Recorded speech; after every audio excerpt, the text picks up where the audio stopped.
Sabi nila ito ang pinaka high-end na AirPods 3 clone na mabibili mo online. Bumili ka nito kapag gusto mong subukan ng AirPods pero on a budget. Kung namimiss mo na ang titig ng mga kawatan or kung kailangan mong magmukhang mayaman sa harap ng mabubusisi mong friends. Kung galit ka sa mga bumibili ng replica ay mas magandang maghanap ka na lang ng iba. Complete ito from icons, spatial audio, firmware updates, decent latency, microphone performance, sound quality at good battery life. Kung gusto nyo malaman ang tunay kong nararamdaman, check out our YouTube channel or our podcast for the full review.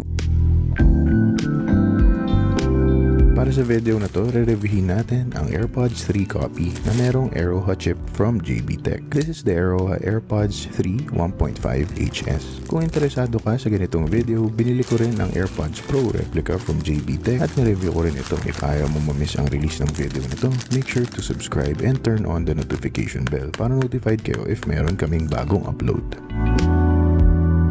May nireview na akong AirPods 3 replica before, and if hindi mo pa ito napapanood, check it out after this video. Pero basically, sa box pa lang ng replica na yon ay medyo kakabahan ka na sa perang nasayang mo. As you can see, meron itong plastic at sticker identifying kung anong model ang binili mo. Usually, ang original ay wala ng plastic wrap dahil sa bagong security sticker nito. Matapos ang plastic, andito na ang na-mention nating security sticker na gumagana tulad ng nasa original at hindi display lang. Sa loob, makikita mo ang small box na merong instructions at guide. Andito rin ang AirPods na medyo mabigat. Sa ilalim naman ito ay ang USB-C to lightning cable na parang binalot ng natatayang empleyado. Pagdating sa unboxing experience, kung wala itong JBTech stickers at plastic wrap, ay siguradong marami na namang mapipeke sa carousel. Ang off lang sa akin dito ay ang medyo faded na manuals at ang pangit na pagkakabuhol ng Type-C to lightning cable. Pero everything else is the same sa original. Kung tutusin, hindi naman ito ganun kagrabe. Para sa akin, this is already nitpicking. Para lang masabi na hindi ako biased tulad ng ibang reviewers. I give the unboxing experience an 8 out of 10 dahil may room pa for improvement. Pero in my opinion, it is really not bad at all.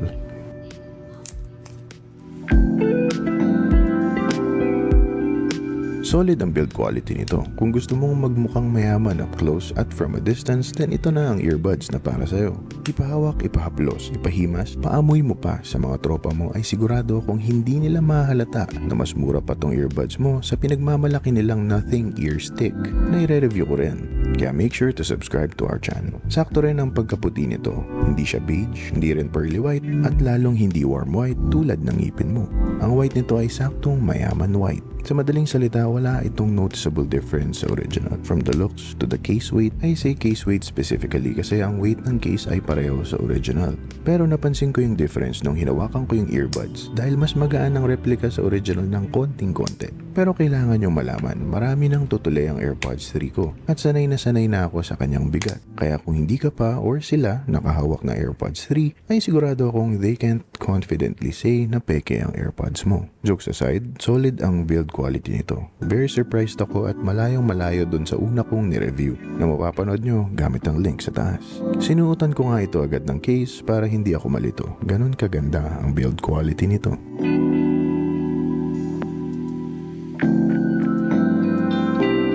Tulad ng unang fake AirPods at usually sa mga cheap na TWS, ang microphone ang madalas na sinasakripisyo ng mga manufacturers para makatipid. Kasi sa mababang price range, sound quality ang labanan at hindi naman microphone performance. Hindi ka naman bumibili ng murang earphone para sa microphone kasi kung microphone ang kailangan mo, edi sana microphone ang binili mo. Tinesting ko ito and I was surprised. Pero sino ba ako para magsabi kung ano ang okay sa hindi? Pakinggan nyo ang sample at kayo na ang humusga. Ito ang Airoha AirPods 3 microphone test. Ito ang aking normal voice pag may kausap ako sa aking harap. Hindi ako sumisigaw, sakto lang. Ito naman ang aking bulong na voice kapag meron akong katabing mga chismoso. Ito naman ang aking boses kapag kausap ko ang aking jowa. I love you, babe. Oh, anong masasabi nyo? Nagamit ko din ito sa totoong buhay. Dahil kakatest ko sa kanya, nakalimutan ko na replica pala ang aking suot at dali-dali kong tinawagan ang aking ina. Sa bandang dulo ng aming usapan, doon ko lang na-realize na hindi original ang suit ko. And I asked her if malinaw naman ba ako. And she said yes. Wala siyang naging reklamo for the rest of the conversation. Like the GT7, solid ang microphone nito. And I can confidently use this sa work or sa usual landian sessions. Diretsuhin ko na kayo. For almost 3 weeks, ginagamit ko tong Airoha AirPods 3 interchangeably with the Airoha AirPods Pro. dahil hindi ko makita kung saan ko nailapag ang original kong AirPods 3. Umabot ako sa punto na unti-unti ko nang natatanggap ang pagkawala ng aking AirPods dahil okay naman sa akin ang sound quality ng Airoha AirPods 3. Sinubukan ko to while listening to Promiscuous Girl by Nelly Furtado featuring Timbaland at sa afterthought na kanta ni Joji at Benny. Mapapansin mo dito na kahit intense, deep at low rumbling ang bass ay wala akong problema in making out the words ng mga kumakanta. On cheaper buds, easily masasapawan na ang mga talking at singing voices and easily nagiging muddy ang tunog at nasusobrahan sa bass. That is not the case with this. Sa gabi naman, sinubukan ko ang torotot ni Kenny G at banayad naman ang hagod at hindi bright ang sound. Hindi ito nakakapagod at nakakasakit ng tenga. Kahit abutin kami ng umaga ng torotot ni Kenny ay okay na okay pa rin. For me, the sound quality is also good for movies. The dialogue is super clear at nasa harap. The bass is just enough lalo na sa mga intense background music. Tapos dahil earbud style siya, mas maluwag ang soundstage nito. Noong bandang December 28, magically lumitaw ang aking original na AirPods 3 at kinumpara ko ito sa Airoha Pods 3. Napansin ko na mas malakas ang bass ng original pero hindi ibig sabihin ay disappointing ang AirPods copy. Mas ramdam mo lang ang banat ng bass sa eardrums mo pag gamit ang original at kung wala ka namang original AirPods sa paligid mo, ay sure akong hindi mo maaalata. Hanggang sa ngayon, pag ako'y lumalabas, dala ko sila pareho. And wala na akong pake kung dinadampot ko ba yung original or yung copy. Dahil para sa akin, very similar ang sound nila to the point na hindi ko na iniisip at hindi ko na namimiss ang original AirPods 3.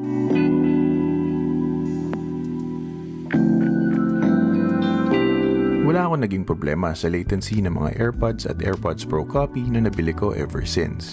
Usually, mas maganda pa nga ang latency nila compared sa mga cheap earbuds tulad ng Soundpeats T3 na mapapanood mo gamit ang link sa taas. I'm happy to say na it's the same with the Airoha AirPods 3. Wala akong nakitang marimar effect from YouTube videos to Netflix at sa mga Reels at TikToks. Nagamit ko rin to sa Call of Duty and for me, wala namang noticeable lag na nakaka-apekto sa aking performance.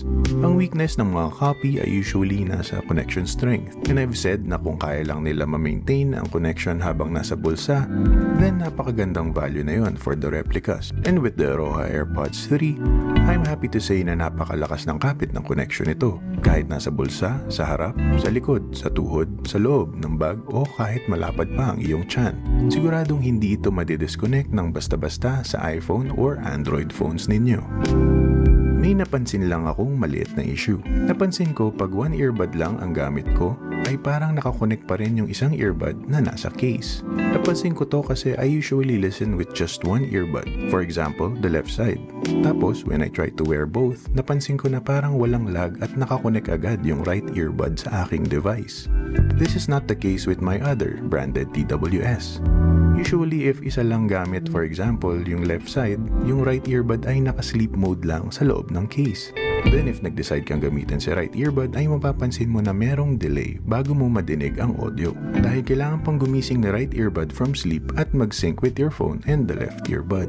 This leads me to conclude na active siya kahit nasa loob ng case. At may possible effect ito sa battery life ng case mo. Kasi if active siya sa loob ng case, kakainin ng earbud ang battery life ng case kahit isa lang ang gamit mong earbud.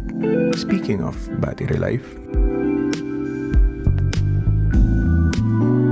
sabi ko nga, aanhin mo pa ang ganda ng sound quality, latency, mic at build kung 30 minutes pa lang ay dapa na ang earphones mo. Using an iPhone listening at 50% volume or 8 clicks from 0 volume, nag-start ako at 2:15pm. At 5:38pm, napansin ko na nasa lower 20% na yung left side at nasa 42% naman yung right side. Nagtaka ako bakit ganito and napansin ko na naiwan ko palang naka-on ang spatial audio. So I decided to finish it with spatial audio on. The left bud died early at 5:46pm, lasting for 3 hours and 30 minutes. Then the right bud followed at around 6:15pm and lasted for 4 hours. In the end, I got 4 hours of total listening time with spatial audio on. Nakulangan ako ng konti sa battery life dahil ang original ay umaabot ng halos 5 to 6 hours on a single charge. Naisip ko na baka ma-extend ko ang battery life kung papatayin ko ang spatial audio. With spatial audio off at same volume percentage, I got 4 hours and 7 minutes. Mas tumagal naman si left left earbud ng 30 minutes, turning off after 4 hours, with the right earbud following after 7 minutes. Same pa rin ang naging resulta and wala masyadong effect ang spatial audio.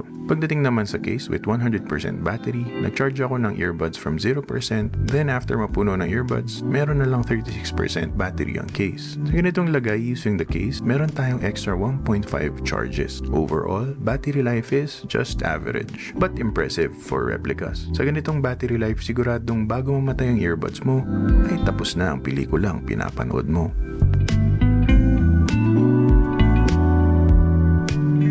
Sa lahat ng replicas na nasubukan ko, ito ang may pinaka-kompleto at pinaka-pulido na software and features. Maganda ang mga icons and merong auto-device switching, iCloud sync at firmware updates. Pati ang stems ng earbuds niya ay pressure sensitive din like the original.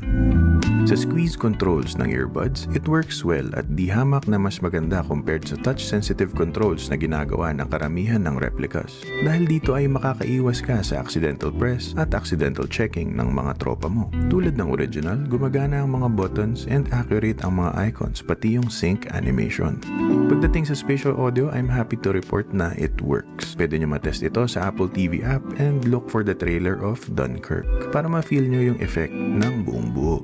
Though syempre hindi tulad ng original, pero sabi ko nga, if wala kang ka-side by side na original, ay hindi mo ito mapapansin.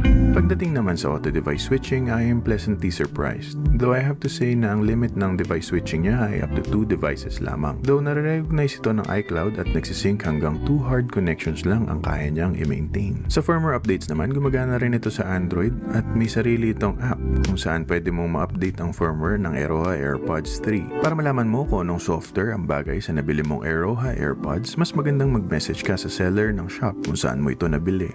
Hindi ito sponsored ni JBTech, pero nasa description ang links kung saan ito nabili if ever gusto niyo ng Airoha AirPods replica.